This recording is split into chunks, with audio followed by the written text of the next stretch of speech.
Hey everyone, how's it going? Welcome back to Chef Vic Cuisine. Today we are making a pineapple honey glazed ham. Now this is perfect for Thanksgiving, Christmas, or any other family get together or friend get together. This ham radiates with immense flavor, and I can't wait for you guys to try it at home. So let's get started.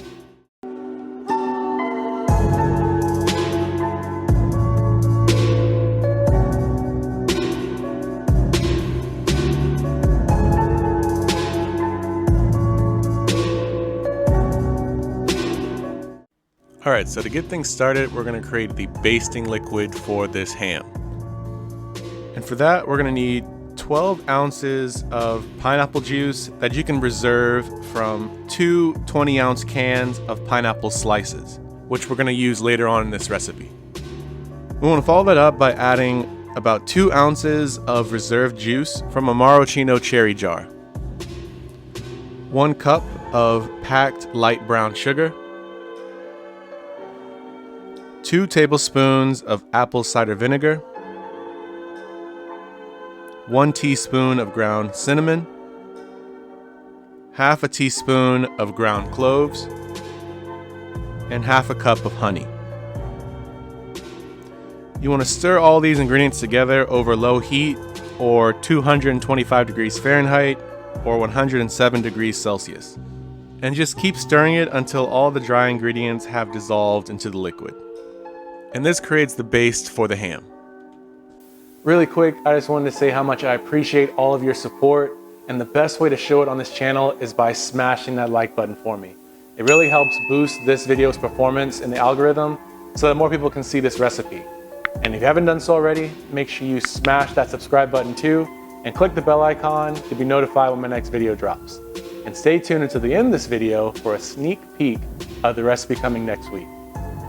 Now onto the star of this dish, we're gonna need a 9 to 10 pound fully cooked ham that I prefer to be spiral cut. And if you're using a full ham that's bone in, you wanna score the backside of the ham with a sharp knife. But because we're using a spiral cut ham, we don't need to do that. We're also gonna create an easy glaze for this ham, and for that, all you need to do is brush on half a cup of honey onto all of the ham, and then you want to follow that up by sprinkling on another half cup of light brown sugar on top of all the honey. Now, to further enhance the taste of the ham, we're going to secure the pineapple slices using toothpicks. And like I mentioned before early on in the video, you're going to need about 2 20-ounce cans worth of pineapple slices. And make sure when you're buying your cans of pineapple slices that you select the one that's soaked in pineapple juice rather than syrup. Once you've surrounded the entire ham with the pineapple slices, you want to pin your maraschino cherries into the center of each pineapple slice using toothpicks.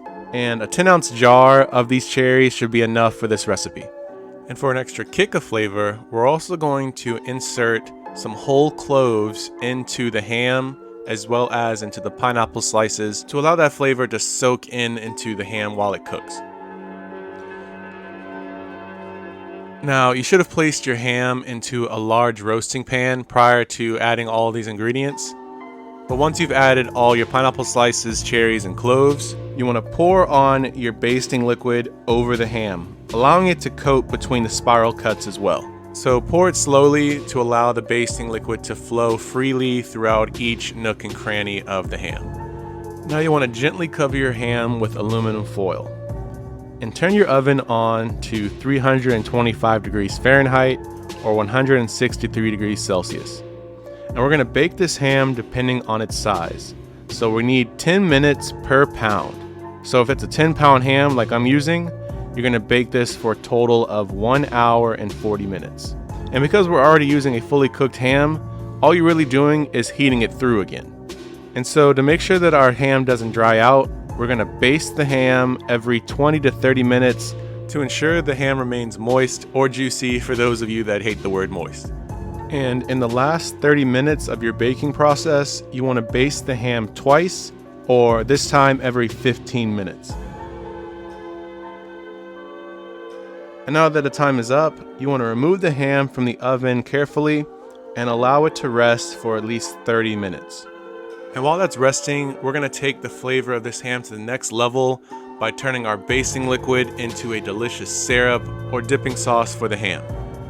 So you want to transfer your basting liquid and the juices of the ham into a medium-sized pot set over medium-high heat or 375 degrees Fahrenheit or 190 degrees Celsius. And your goal here is to reduce the liquid by half.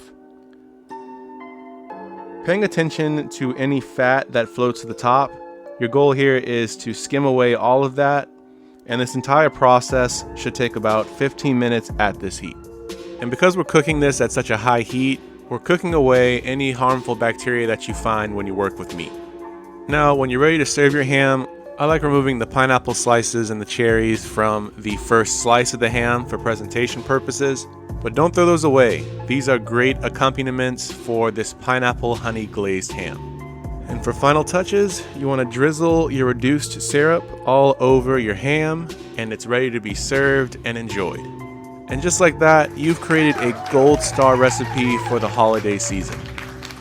This ham is already delicious on its own, but this syrup really takes it to that next level.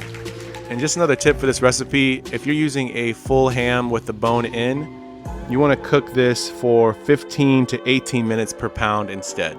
But I really hope you all enjoy this recipe and try it at home yourselves. And when you do, make sure to tag me at #ChefVicCuisine or at @ChefVicCuisine so I can see and share all of your beautiful takes on this recipe. As always, this recipe and many more can be found in my cookbook, Chef Vic Cuisine Volume 3, Upgrading Your Inner Chef. And that's available on Amazon, and I'll be sure to leave a link to that in my description box. And feel free to click the pop-up on your screen for more information on that as well. Thank you all so much for watching. I really hope you enjoyed this ham recipe, and if you did, make sure to smash that like button for me. It really helps the channel out and shows your support in the best way. And if you're new to the channel, my name is Victor, and welcome to Chef Vic Cuisine. I like to create new recipes each and every week that you can make at home for yourself, your family, or your friends. So if that sounds good to you, make sure you hit that subscribe button too. And sharing is caring, so if you enjoyed this recipe and think someone else will too, feel free to share this with all your family and friends. And stay tuned for next week where I show you how to make a dessert that all of my family and friends fight over, my sweet potato pie. You definitely don't want to miss this one, right on time for Thanksgiving. Well, thank you all again so much for watching. I truly do appreciate it. You're the best. Check out my recipes on my page now. YouTube thinks you'll like this recipe, so let's see if they're right. And I'll see you next time on another episode of Chef Vic Cuisine. And until then, peace.